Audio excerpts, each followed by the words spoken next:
Hello friends, welcome to my YouTube channel. आज हम यहाँ पे करने वाले हैं मेजरमेंट एंड इंस्ट्रूमेंटेशन पे एमसीक्यू सीरीज। तो चलिए बिना टाइम वेस्ट के स्टार्ट करते हैं। आज के लिए क्वेश्चन नंबर 1 है, which damping is used in moving iron instruments. तो मूविंग आयरन इंस्ट्रूमेंट्स में कौन सी डैम्पिंग यूज़ में ली जाती है? तो ये है एयर फ्रिक्शन डैम्पिंग। और ये मूविंग आयरन के साथ साथ जो है किस में और यूज़ में ली जाती है? EMMC, इलेक्ट्रोमैग्नेटिक मूविंग कोयल या इलेक्ट्रोडायनामोमीटर जो होते हैं उन इंस्ट्रूमेंट्स में भी एयर फ्रिक्शन डैम्पिंग यूज में लेते हैं। नेक्स्ट क्वेश्चन है question number 2, torque to weight ratio is the indication of. तो टॉर्क टू वेट रेशियो किसका इंडिकेशन होता है? सेंसिटिविटी का। और सेंसिटिविटी जो होती है इंस्ट्रूमेंट्स की हमेशा हाई होनी चाहिए। क्वेश्चन नंबर 3 है, spring used for providing controlling torque is made of. तो स्प्रिंग जो होती है कंट्रोलिंग टॉर्क टीसी प्रोवाइड करने के लिए किसकी बनी हुई होती है? फॉस्फोर ब्रॉन्ज की बनी होती है। इससे क्या होता है, ये टेम्परेचर इफेक्ट और एटमॉस्फेरिक इफेक्ट जो होते हैं उनसे अफेक्टेड नहीं होती। क्वेश्चन नंबर 4 है, scale of the instruments in which controlling torque is provided by gravities. Option दिए हुए हैं linear, non linear, none and both. तो जो ग्रेविटी कंट्रोल हमारी होते हैं इंस्ट्रूमेंट्स, उसके अंदर स्केल जो होती है नॉन लीनियर होती है, क्योंकि इसके अंदर कंट्रोलिंग टॉर्क टीसी जो होता है वो प्रोपोर्शनल टू होता है साइन थीटा के। तो ये इसका ऑप्शन जो है हमारा बी करेक्ट हो जाएगा, नॉन लीनियर। क्वेश्चन नंबर 5 है, in PMMC instruments pointer off scale shows deflection when spring breaks. तो पीएमएमसी इंस्ट्रूमेंट्स में जब स्प्रिंग ब्रेक हो जाती है हमारी तो क्या डिफ्लेक्शन शो करता है? ये चला जाता है 0 पोजीशन पे। तो इसका आंसर हो जाएगा 0। पीएमएमसी इंस्ट्रूमेंट में जब स्प्रिंग ब्रेक हो जाती है तो पॉइंटर जो होता है 0 पोजीशन पे चला जाता है। नेक्स्ट क्वेश्चन देखते हैं, question number 6, scale of PMMC instruments. तो स्केल जो होती है पीएमएमसी इंस्ट्रूमेंट्स की वो लीनियर होती है।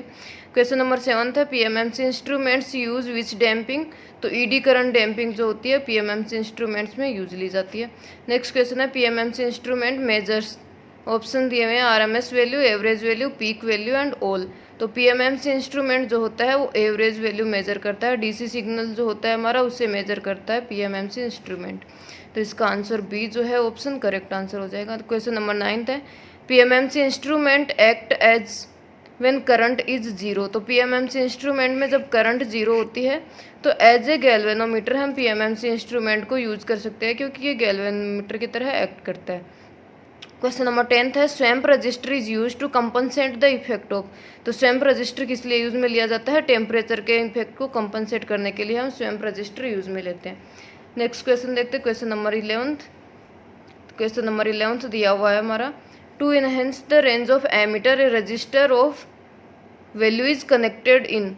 तो हमारे पास दो यहाँ पे दिए हुए हैं, कितनी वैल्यू का रेजिस्टेंस और कहाँ कनेक्ट किया जाता है। तो एमीटर की रेंज को एनहेंस करने के लिए हम लो वैल्यू का रेजिस्टेंस यूज में लेते हैं और किसके एमीटर जो है उसके पैरेलल में हम उसको कनेक्ट करते हैं। क्वेश्चन नंबर 12 है, to minimise the loading effect the value of sensitivity should be. तो लोडिंग इफेक्ट जो होता है उसको मिनिमाइज करने के लिए सेंसिटिविटी की वैल्यू जो होती है हमेशा हाई होनी चाहिए इंस्ट्रूमेंट्स में। अभी हमने पढ़ा है कि torque to weight ratio high होता है तो सेंसिटिविटी हमारी हाई होती है, और सेंसिटिविटी हाई होगी तो लोडिंग इफेक्ट जो होता है वो मिनिमाइज हो जाता है। नेक्स्ट क्वेश्चन देखते हैं, question number 13, to enhance the range of voltmeter resistance of blank value is used in. तो कितनी वैल्यू का रेजिस्टेंस और कहाँ कनेक्ट करना होता है? तो हाई वैल्यू का रेजिस्टेंस होता है और वोल्ट मीटर जो है उसके सीरीज में इसको हम कनेक्ट करते हैं किसकी रेंज को एनहेंस करने के लिए। तो क्वेश्चन 2 है यहाँ पे, एमीटर की रेंज एनहेंस करने के लिए लो वैल्यू का रेजिस्टेंस पैरेलल में, और वोल्ट मीटर के लिए हम करते हैं हाई वैल्यू का रेजिस्टेंस सीरीज में। क्वेश्चन पिछली बार भी एग्जाम में पूछा गया था।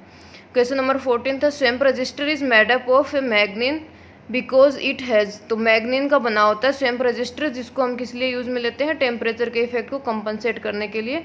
और वो मैग्नीन का क्यों बना हुआ होता है? क्योंकि मैग्नीन जो होता है उसका टेम्परेचर कोफिशिएंट ऑफ रेजिस्टेंस जो होता है वो लो होता है, तो टेम्परेचर के इफेक्ट जो है उससे अफेक्टेड कम होता है।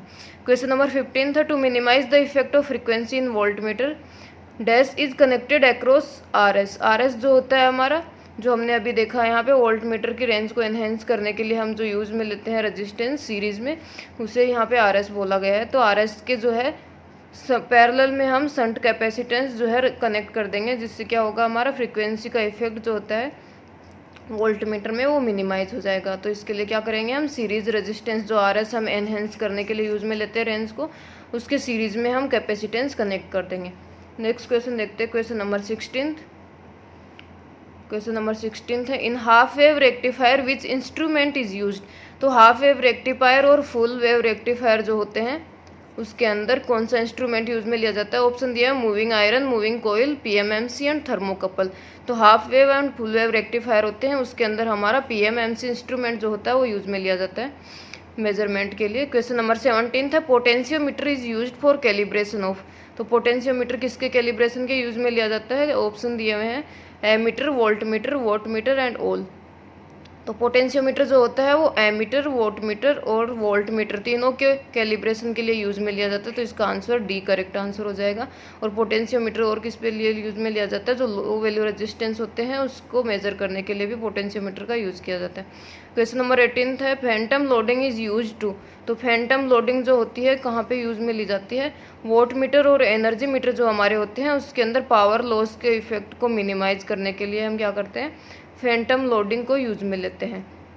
जब हम वोटमीटर और एनर्जी मीटर का कैलिब्रेशन करते हैं तो यहाँ पे बहुत ज़्यादा पावर लॉस होता है, तो उस पावर लॉस को मिनिमाइज करने के लिए हम क्या करते हैं, फैंटम लोडिंग को यूज में लेते हैं। क्वेश्चन नंबर 19 था megger is used to measure. तो मेगर किस लिए यूज में लिया जाता है। ऑप्शन दिए हैं small resistance, earth resistance, insulation resistance and all.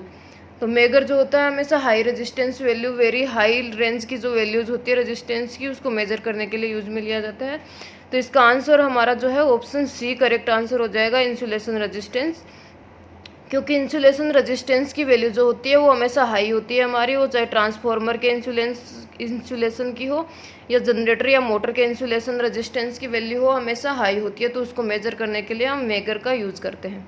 Question number 28 है विच of the following resistances is shown by a needle in A megger not in operation. जब मेगर जो होता है ऑपरेशन में नहीं होता उस टाइम पे कौन सी वैल्यू जो होती है रेजिस्टेंस की वो शो करता है। तो मेगर जो होता है इनिशियल पोजीशन इसकी जो होती है वो कहाँ पे होती है, इन्फिनिटी पे। तो इसका ऑप्शन डी करेक्ट आंसर हो जाएगा हमारे। इसकी रेंज जो वेरी करती है इन्फिनिटी से 0 रेंज जो है वेरी करती है। तो स्टार्टिंग पोजीशन जो होती है इन्फिनिटी पे रहती है। नेक्स्ट क्वेश्चन देखते हैं, question number 21 damping torque is use to. तो डैम्पिंग टॉर्क क्या होता है हमारा, टीडी।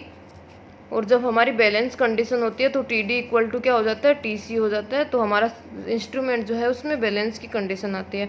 तो डैम्पिंग टॉर्क किस लिए यूज में लिया जाता है, to stop the oscillations at the final steady state position. तो ऑसिलेशंस को डैम्प आउट करने के लिए हम डैम्पिंग टॉर्क यूज में लेते हैं। क्वेश्चन नंबर 22 है if a pure AC signal is passing through PMMC instruments the pointer vibrates near which position. तो पीएमएमसी इंस्ट्रूमेंट जो होता है अभी हमने पढ़ा है कि किसको मेजर करता है, ये एवरेज वैल्यू को मेजर करता है। तो प्योर एसी सिग्नल अगर हम पीएमएमसी के थ्रू पास कर रहे हैं तो ये क्या देगा हमें, आरएमएस वैल्यू होती है एसी सिग्नल के अंदर। तो वाइब्रेटर पॉइंटर जो है कहाँ पे वाइब्रेट करेगा, 0 पोजीशन पे वाइब्रेट करेगा, क्योंकि पीएमएमसी इंस्ट्रूमेंट जो है एवरेज वैल्यू को मेजर करते हैं डीसी सिग्नल की।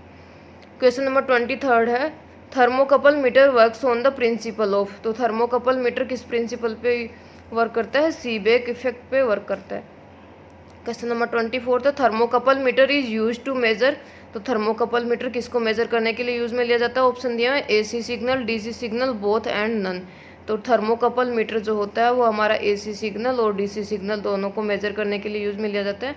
तो इसका ऑप्शन सी जो है वो करेक्ट आंसर हो जाएगा, बोथ। क्वेश्चन नंबर 25 है in hot wire meters which material is used. तो हॉट वायर मीटर्स जो होते हैं हमारे पास उसके अंदर प्लेटिनम इरिडियम मटेरियल जो होता है वो यूज में लिया जाता है। ये क्वेश्चन भी काफ़ी इंपॉर्टेंट है। नेक्स्ट क्वेश्चन देखते हैं 26 scale of moving iron meters is. Option दिए हैं linear, square, any of this, none. तो मूविंग आयरन मीटर्स जो होते हैं उसकी स्केल जो होती है स्क्वायर होती है। इसके अंदर हमारा क्या होता है, थीटा प्रोपोर्शनल टू होता है आई स्क्वायर के स्केल। तो ये क्या होता है, स्क्वायर लॉ जो होता है उसको फॉलो करता है। क्वेश्चन नंबर 27 था if the spring is broken in moving iron meters the pointer moves to. तो मूविंग आयरन मीटर्स के अंदर अगर स्प्रिंग हमारी ब्रेक हो जाती है तो पॉइंटर जो होता है मैक्सिमम पोजीशन पे मूव कर जाता है। और पीएमएमसी इंस्ट्रूमेंट में हमने पढ़ा है कि स्प्रिंग ब्रेक होती है तो 0 पोजीशन पे चला जाता है पीएमएमसी में। नेक्स्ट क्वेश्चन देखते हैं, question number 28 which of the following instruments is used for measurement of higher frequencies. तो हायर फ्रीक्वेंसी जो वाइड रेंज फ्रीक्वेंसीज होती है उसके लिए कौन सा इंस्ट्रूमेंट यूज में लिया जाता है। तो ऑप्शन दिए हुए हैं hot wire, moving iron, thermocouple, both A and C. तो हाइयर फ्रीक्वेंसी के लिए हम हॉट वायर भी यूज़ में ले सकते हैं, और थर्मोकपल इंस्ट्रूमेंट जो होते हैं या मीटर्स जो होते हैं वो भी हाइयर फ्रीक्वेंसी को है मेजर कर सकते हैं। तो इसका ऑप्शन हमारा जो हो जाएगा डी ऑप्शन करेक्ट आंसर हो जाएगा इसका, both A and C. Question number 29 है, number of fixed coils in electrodynamometer is. तो इलेक्ट्रोडायनेमोमीटर या फिर इलेक्ट्रोमैग्नेटिक मूविंग कोइल EMMC दोनों एक ही होते हैं। तो इसके अंदर नंबर ऑफ फिक्स्ड कोइल जो होती हैं वो 2 होता है, और जो दूसरी इसके अलावा इसकी एप्लीकेशंस होती हैं काफ़ी, जिसके अंदर भी जो होता है नंबर ऑफ फिक्स कोयल जो होंगी उसका नंबर 2 ही होगा हमेशा। नेक्स्ट क्वेश्चन देखते हैं, क्वेश्चन नंबर 30th, आज का लास्ट क्वेश्चन है हमारा। Application of electrodynamometer is. तो इलेक्ट्रोडायनेमोमीटर या EMMC इलेक्ट्रोमैग्नेटिक मूविंग कोयल, इसकी एप्लीकेशंस क्या है? ऑप्शन है ammeter, voltmeter, wattmeter, power factor meter and all.